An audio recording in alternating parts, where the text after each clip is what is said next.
Thanks for joining me for Episode 3.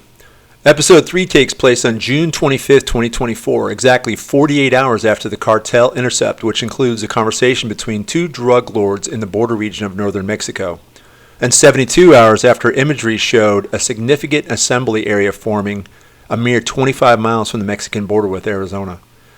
It was assessed by NADC G2 that the convergence of Islamiyah Jeddah with frustrated Mexican cartel syndicates may create a perfect storm, a storm that has explosive potential for northern Mexico and the U.S. Southwest.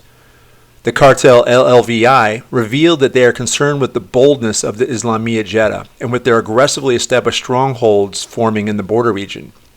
The cartels operate within a paradigm of strength through respect of territory, and it appears that the Islamiyah Jeddah may be violating this unwritten rule of the Mexican cartels. In an effort to dissuade any kinetic activity from anyone and to deter the northward advance of the Islamiyah Jeddah, the NADC ground commander received orders to execute a ground training exercise on June 23rd through June 30th, as close to the proximity of Islamiyah Jeddah's last known location as operations permit. That's given all considerations and constraints. So the purpose and task of this exercise is to solidify regional ground plans as well as to provide a show of force to deter opportunistic regional aggressors. This is a ground exercise, a ground training exercise, or GTX. Fortunately, the Islamiyah Jeddah's last known position is in an unpopulated area of the Sonoran Desert, about halfway between Puerto Penasco, Mexico, and Sonora, Arizona.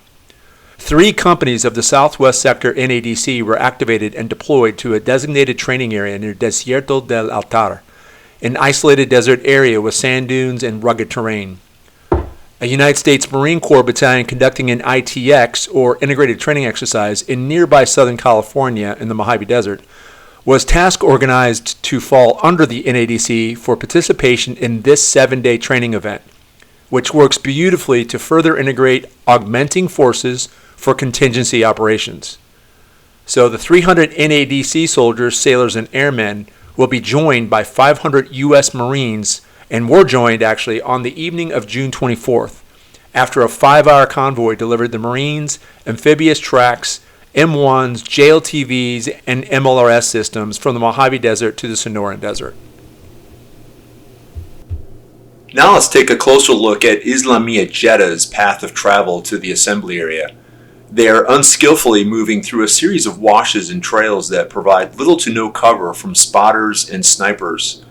The main wash extends northwest and empties due north towards the U.S. border at the northern edge of the Rio Jalisco mountain range.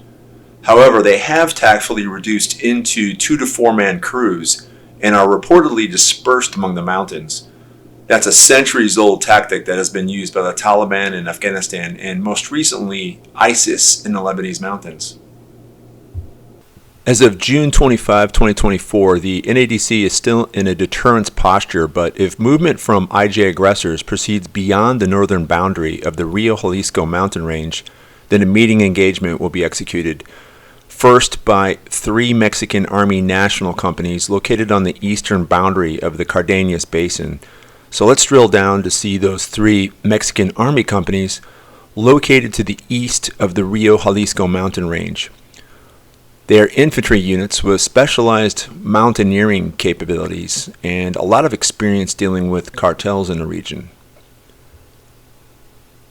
The Mexican national units are not participating in the GX. They are solely there to block the potential eastward movement of the IJ aggressors. The intent is to canalize the IJ so that their only avenue of egress is south to the Gulf of California. Immediate follow-on forces from NADC companies to the north and USMC elements from the west will block IJ aggressors from the north and west, allowing them only one avenue of egress. So that is south to the Gulf of California, where maritime forces are already postured.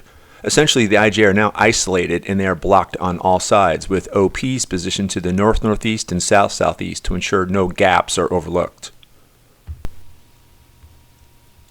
The elongated triangle is the fires and gunnery range, so essentially there is no egress at all. They are isolated and completely cut off. That will conclude episode 3. Please join me again for updates throughout the week and the upcoming episode 4, where we may be seeing some maritime activity in the Gulf of California and elsewhere in the region. Please come online and let me know if you like the series so far. Thanks for watching. See you next time.